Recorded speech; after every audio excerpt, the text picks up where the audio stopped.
Hey folks, I was just reviewing some of my podcasts over the last month or so, and I came across the one that I did on the firearms. In it, I explained how to go about applying for your own gun license. I also shared the idea of organising a day out with a group of people on a private shooting range. And I was thinking to myself, well, is there a better way of doing this? Is there a more socially responsible way of doing this? And what I was coming up with was the idea of actually applying to the army uh, to uh, to fire the assault rifle that we have. It sounds a ludicrous idea at first, but when you think about it, it it's safer in that people are not applying for gun license. It's more control in that you're not going to a private shooting range and nobody in the country knows what you get up to on those places, and it should be very well supervised and very, very well run. Um, Now, the army would definitely not do this for an individual because it's not it's not in the national interest. They probably definitely would not do it for just a small group of people.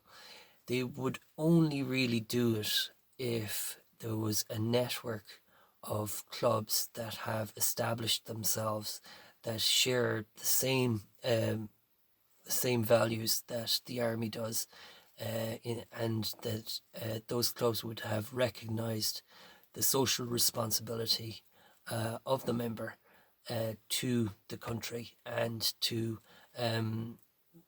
your civic duties. Um, so so how do you go about that? Well, firstly, it can only be done through a network of clubs. Um, it would involve all the members having to be Garda vetted. They'd all have to have clean backgrounds. A formal application would have to be sent out to the army. The army would come back with their own terms and conditions, including liability for injuries.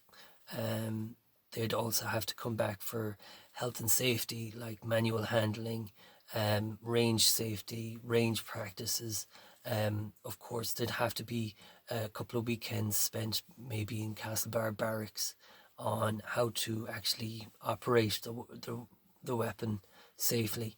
And finally, after an evaluation test, you'd be allowed to have a day on the range. Um, in my own experience in the FCA,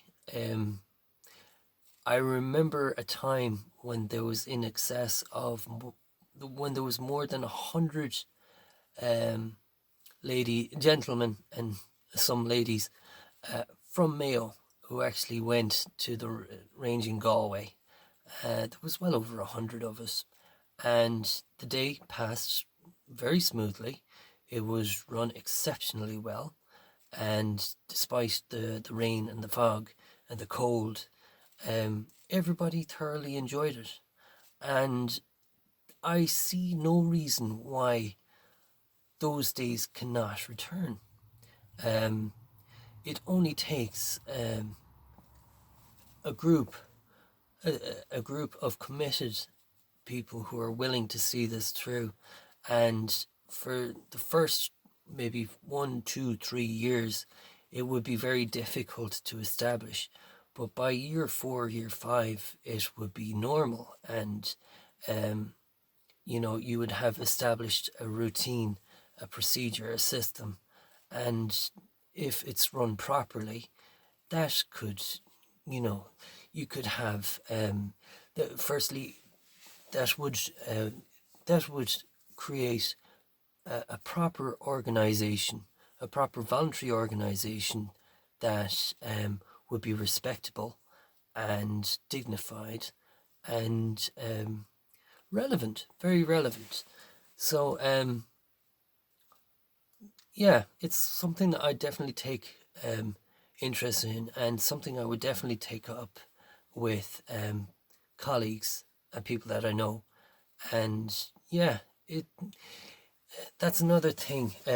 From from for my own mental health, you know, when you come up with ideas like these, it feels like a barrier, and you know, you could spend sleepless nights thinking about it and trying to figure out how do you go about doing this.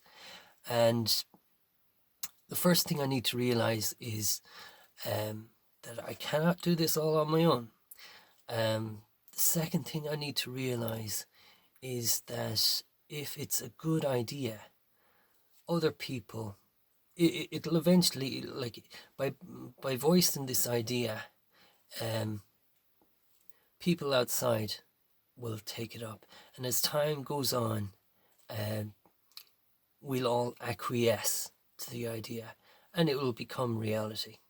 So rather than me going crazy, trying to set up something and losing my marbles in the process, I should just let it go and encourage and support anybody who is thinking along the same lines as this.